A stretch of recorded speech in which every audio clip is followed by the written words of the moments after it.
నమస్తే, welcome to Suman TV. Sugar patients ఎవరైతే ఉన్నారో, డయాబెటిక్ పేషెంట్స్, వాళ్ళ బ్లడ్ షుగర్ లెవెల్స్ని కంట్రోల్లో పెట్టుకోకపోతే చాలా రకాల అనారోగ్య సమస్యలను వాళ్ళు ఎదుర్కోవాల్సి ఉంటుంది. అందులో భాగంగా చూసుకునేదే diabetic neuropathy. So diabetic neuropathy once attack అయ్యింది, వచ్చింది అని అంటే ఆ బాధ వర్ణనాతీతమనే చెప్పుకోవాలి. ఎందుకంటే వాళ్ళు సరిగ్గా నడవలేరు. సో కాళ్ళ నిండా పుళ్ళు పడుతూ ఉంటాయి, మంటలు వస్తాయి, తిమ్మిర్లు వస్తూ ఉంటాయి, చాలా ఇబ్బందిగా ఫీల్ అవుతూ ఉంటారు. మరి ఈ డయాబెటిక్ న్యూరోపతి వన్స్ వచ్చింది అని అంటే దీనికి ట్రీట్మెంట్ కూడా చాలా కష్టం అని చెప్తూ ఉంటారు. సో ఆ పుళ్ళు ఒకంతట తగ్గవు కూడా, మానవు అంత తొందరగా.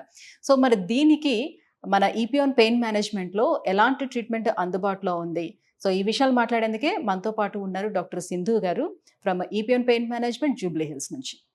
Hello ma'am. హలో అండి, నమస్తే మ్యామ్, ఫస్ట్ ఆఫ్ ఆల్ అందరికీ క్లియర్గా అర్థమయ్యే విధంగా డయాబెటిక్ న్యూరోపతి అంటే ఏంటి, అసలు మన బాడీలోని ఏ పార్ట్స్ ఎఫెక్ట్ అవుతాయి? సో ఓకే, మన ఇండియాలో షుగర్ అనేది ఇప్పుడు చాలా కామన్ అయిపోయిందండి. అండ్ ఎస్పెషలీ ఇప్పుడు 35 years 40 years ఇప్పటి నుంచే స్టార్ట్ అవుతా ఉంది.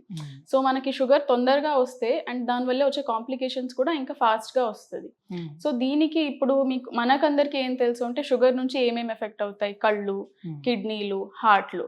మనకు తెలియని విషయం ఏమంటే నరాలు కూడా దెబ్బతింటాయి షుగర్ నుంచి. దీన్నే డయాబెటిక్ న్యూరోపతి అంటాం. సో ఈ డయాబెటిక్ న్యూరోపతి మనకు ఎలా తెలుస్తుంది, మనకి ఇది వచ్చింది అని ఎలా తెలుస్తుంది? సో డయాబెటిక్ న్యూరోపతి సిమ్టమ్స్ ఏంటి అంటే మీకు డయాబెటిక్ న్యూరోపతి ఉంది అని ఎలా తెలుస్తుంది? సో ఫస్ట్ డయాబెటిక్ న్యూరోపతిలో ఇది నరాలకి వచ్చే రోగం ఇది. సో నరాలు అంటే అరిచేతుల్లో, అరికాళ్ళలో ఈ చిన్న చిన్న నరాలు ఉంటాయి. సో దానికి ఫస్ట్ ఎఫెక్ట్ అవుతుంది మనకు డయాబెటిక్ న్యూరోపతి అనేది. సో ఎఫెక్ట్ అయినప్పుడు ఏమి సిమ్టమ్స్ వస్తాయి? మంటలు రావడం, పొడవడం, తిమ్మిర్లు రావడం, స్పర్శ తగ్గిపోవడం, చెప్పులు జారిపోవడం. సో ఇట్లాంటివి చాలా చూస్తుంటాం అన్నమాట. అంటే అన్ని ఎండ్ నర్వ్స్ అన్ని కూడా ఎఫెక్ట్ అవుతూ వస్తూ ఉంటాయి అంటారా? కాళ్ళలో అండ్ చేతిలో ఫస్ట్ అక్కడ నుంచి స్టార్ట్ అవుతుంది, కింద నుంచి స్టార్ట్ అయ్యి పై దాకా వెళ్తుంది. సో చిన్న చిన్న నరాల్ని ఫస్ట్ ఎఫెక్ట్ చేస్తుందండి. సో దీంతో మనకి తిమ్మిర్లు ఫస్ట్, తిమ్మిర్లు మంటలు ఫస్ట్ స్టార్టింగ్ స్టేజ్ వస్తాయి. ఇది పడుకునేటప్పుడు చాలా ఇబ్బంది పడుతుంది. సో పడుకుంటే అసలు కొంచెం దుప్పటి తగిలినా కూడా మంటలు రావడం, సో ఇది నిద్రకి డిస్టర్బ్ అవ్వడం, సో ఇలాంటి లైఫ్ స్టైల్ని చాలా వరకు ఎఫెక్ట్ అవుతుంది ఇది. సో మామూలుగా ఇలాంటిది వచ్చేటప్పుడు నార్మల్ ఏదైనా మెడికేషన్ ఇవ్వగలుగుతారు, కానీ పూర్తి స్థాయిలో దీన్ని తగ్గించడం సాధ్యం కాదు. బికాస్ వాళ్ళ షుగర్ లెవెల్స్ని కంట్రోల్లో పెట్టుకోవడం ఒకటే మార్గం అని చెప్తారు. బట్ ఇక్కడ ఈపియోన్ పెయిన్ మేనేజ్మెంట్లోని దీనికి ఎలాంటి ట్రీట్మెంట్ ఉంది మరి? సో ఇక్కడ మనం ఏం చేస్తామంటే ఇది నరాల ప్రాబ్లం కదండి. సో నరాలకి స్పెసిఫిక్గా లేజర్ ట్రీట్మెంట్ ఒకటి ఉంటుంది. ఇది ఫస్ట్ టైం ఇక్కడే స్టార్ట్ చేసామండి. ఓకేనా, ఎక్కడ ఇది వేరే నరానికి చేశారు అంటే ట్రైజెమల్ న్యూరాలజీ అంటాం, అంటే మొహం మీద వచ్చే నరాలు, వేరే నరాలకి ట్రై చేసాం. కానీ షుగర్ వాళ్ళకి ఇక్కడే ఫస్ట్ మనము ట్రై చేయడం అనేది జరిగింది. సో దీంట్లో ఏం చేస్తామంటే ఏ నరాలు అయితే ఎఫెక్ట్ ఉందో దానికే స్పెసిఫిక్ పవర్ లేజర్ వేవ్స్ పంపించడం జరుగుతుంది. సో దానివల్ల మనకు మంటలు కానీ ఏమేమి సిమ్టమ్స్ వస్తాయి కదా అవన్నీ కొంచెం కంట్రోల్లో వస్తుంది.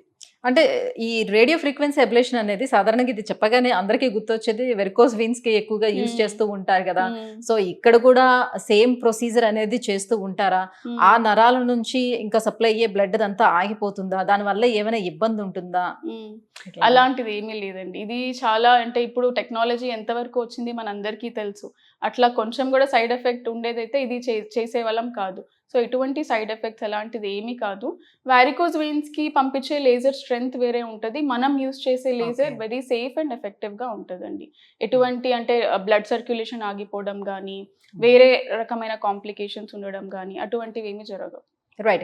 ఇప్పుడు ఈ డయాబెటీస్ వాళ్ళు కూడా వాళ్ళ బ్లడ్ షుగర్ లెవెల్స్ కంట్రోల్లో పెట్టుకుంటేనే ఈ ట్రీట్మెంట్ తీసుకోవడం సాధ్యం అవుతుందా? లేకపోతే ఇది తీసుకున్న తర్వాత కూడా అది కంట్రోల్ లేకపోతే మళ్ళీ సేమ్ ప్రాబ్లం అనేది క్రియేట్ అవుతుందా?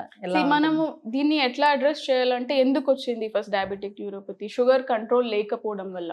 సో ఇదివరకు ఏమేమి షుగర్ కంట్రోల్ లేకపోవడం వల్ల జరిగిందో డ్యామేజ్, దాన్ని మనం ట్రీట్ చేస్తున్నాం. అంటే దానివల్ల వచ్చే సిమ్టమ్స్ని ట్రీట్ చేస్తున్నాం. సో ఫర్దర్గా రాకుండా ఉండాలంటే షుగర్ తప్పకుండా కంట్రోల్లో పెట్టుకోవాలి. ఇప్పుడు ఆల్రెడీ అక్కడ నర్వ్స్ డ్యామేజ్ అయ్యాయి, లైక్ చాలా మందికి ఏదైనా పుళ్ళు పడి ఉండొచ్చు. సో కాళ్ళల్లో మంటలు, పుళ్ళు ఉంటాయి చాలా మందికి. సో అలా ఉండేటప్పుడు కూడా ఈ ట్రీట్మెంట్ తీసుకొని వాటిని తగ్గించుకునే ఛాన్స్ ఎంతవరకు ఉంటుంది? డెఫినెట్లీ ఉంటుందండి. అంటే నేను చెప్తున్నా కదా, దానివల్ల ఏం సిమ్టమ్స్ వస్తున్నాయి అదైతే డెఫినెట్లీ తగ్గుతుంది. అండ్ మన దగ్గర వస్తే వాళ్ళకి ఇంకా అవేర్నెస్ అనేది పెరుగుతుంది. మనకు షుగర్ వల్ల ఇన్ని ప్రాబ్లమ్స్ వస్తున్నాయి, సో మనం షుగర్ కంట్రోల్లో పెట్టుకోవాలి. సో ఆ మోటివేషన్ అనేది కూడా వస్తుంది అన్నమాట పేషెంట్స్కి. రైట్. సో పేషెంట్ ఇలా డయాబెటిక్ న్యూరోపతితో వచ్చిన వాళ్ళకి ఈ ట్రీట్మెంట్ ప్రొసీజర్ స్టార్టింగ్ మీ దగ్గరికి రాగానే అసలు ఏం చేస్తారు? ఈ ప్రొసీజర్ అంతా ఎలా ఉంటుంది? సో Before ఫస్ట్ treatment కూడా. ఒక నరాల్ టెస్ట్ అనేది చిన్నది ఉంటుందండి. అంటే నరాల్లో చిన్న షాక్ లాగా ఇస్తాం. చిన్న షాక్ లాగా ఇచ్చి నరాల్లో సిగ్నల్ ఎంత వెళ్తా ఉంది, ఏ స్పీడ్‌లో వెళ్తా ఉంది అని టెస్ట్ చేస్తాం. చిన్న టెస్టే అది. సో దాంట్లో మనకు ఏ నరాల్లో ఎంత వరకు ఎఫెక్ట్ అయింది అనేది తెలుస్తుంది. సో ఆ టెస్ట్ అయిపోయిన తర్వాత వాళ్ళకు ఎక్స్‌ప్లెయిన్ చేస్తాం. ఇట్లా మీకు ఇంత పర్సెంటేజ్ డ్యామేజ్ ఉంది, ఇన్ని నరాల్లో డ్యామేజ్ ఉంది. దాన్ని బట్టి మనం లేజర్ వేవ్స్ ఇవ్వడం జరుగుతుందండి. సో ఈ రేడియో ఫ్రీక్వెన్సీ అబ్లేషన్ అనేది మీ హాస్పిటల్‌లోనే ఫస్ట్ టైమ్ చేస్తున్నామని అంటున్నారు. సో మరి దీని సక్సెస్ రేట్ అనేది ఏ రకంగా ఉంది?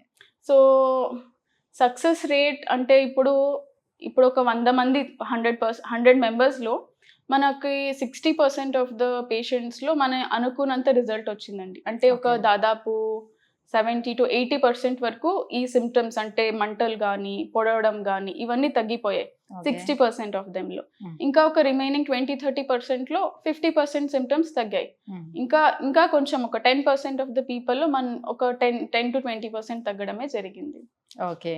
సో కొంతవరకైతే బెటర్‌గా ఉంది. రిజల్ట్ అయితే పర్లేదు. అవునండి. ఎందుకంటే దీంట్లో సైడ్ ఎఫెక్ట్స్ ఎటువంటిది ఏమీ లేదు. అంటే ఇప్పుడు షుగర్ పేషెంట్స్ అందరూ వయసు అయిన వాళ్ళే వస్తారు.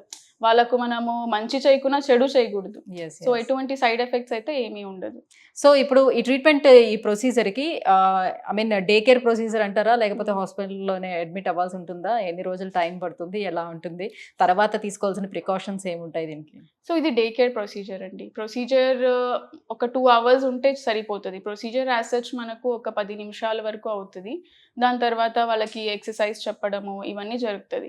అండ్ నరంకి సంబంధించి కొన్ని మందులు ఇస్తాం. అంటే నరం ఏమైతే డ్యామేజ్ అయింది కదా, అది కొంచెం ఫాస్ట్‌గా రికవర్ అవ్వడానికి కొన్ని సప్లిమెంట్స్ అయితే ఇస్తాము. అండ్ జాగ్రత్తలు అంటారా, నేను చెప్పాను కదా ఫస్ట్ డయాబెటిక్ న్యూరోపతి వచ్చిందే షుగర్ వల్ల. సో షుగర్ కంట్రోల్‌లో పెట్టుకోవాలి. Proper food care important. And కొన్ని లైఫ్ స్టైల్ మోడిఫికేషన్స్. దీంతో వాళ్ళ సింప్టమ్స్ అనేది కంట్రోల్‌లో పెట్టి లైఫ్ స్టైల్ అనేది వాళ్ళది స్టాండర్డ్ ఆఫ్ లివింగ్ అనేది ఇంప్రూవ్ అవుతుంది. యాహ్! సో ట్రీట్మెంట్ అయిపోయిన తర్వాత వాళ్ళ ఫాలోఅప్స్ అనేది ఏ రకంగా ఉంటుంది? సో మళ్ళీ ఎన్ని డేస్ తర్వాత వచ్చి చూయించుకోవాల్సిన నెసెసిటీ ఉంటుంది? ఇలా. సో మనము యూజువల్లీ 1 మంత్ తర్వాత పిలుస్తామండి. చూస్తాము వాళ్ళ సింప్టమ్స్ ఎలా ఉంది, షుగర్ లెవెల్స్ ఎలా పెట్టుకుంటున్నారు, వాళ్ళ లైఫ్ స్టైల్ ఎలా ఉంది, అంటే వాళ్ళ క్వాలిటీ ఆఫ్ లివింగ్ ఇంప్రూవ్ అయిందా. యూజువల్లీ వీళ్ళకంతా రాత్రి పూట డిస్టర్బ్ అవుతుంది నిద్ర. సో అది ఎట్లా ఉంది. సో మనం చూసే పేషెంట్స్‌కి ఇప్పుడు అసలు ఇదివరకు నిద్రపోయే వాళ్ళు కాదు, కానీ ఇప్పుడు చాలా బాగా నిద్ర వస్తది. వస్తుంది. సో బాగుంది. ఇవన్నీ చూస్తామండి. సో ట్రీట్మెంట్ ప్రొసీజర్‌లో పెయిన్ ఏమైనా వాళ్ళు ఫీల్ అవుతారా? పెయిన్ లేదండి. మనకి ఇప్పుడు మీరు వ్యాక్సిన్ తీసుకుంటారు కదా, అటువంటి అంత చిన్న ఇంజెక్షన్‌తోనే ఇస్తాము. సో ఇచ్చేసి దాంట్లో ఫస్ట్ మత్తు ఇస్తాం. లోకల్ అనస్థీషియా అని ఇస్తాము. సో ఎటువంటి పెయిన్ అనేది ఏమీ తెలియదు అప్పటికి. Right. Thank you ma'am. Thank you so much. So diabetic న్యూరోపతికి ఎలాంటి ట్రీట్మెంట్ మన దగ్గర అందుబాటులో ఉంది? సో దానివల్ల ఎలాంటి రిజల్ట్ ఉంటుంది? ఈ విషయాలన్నీ కూడా తెలియజేసినందుకు thank you so much. Thank you.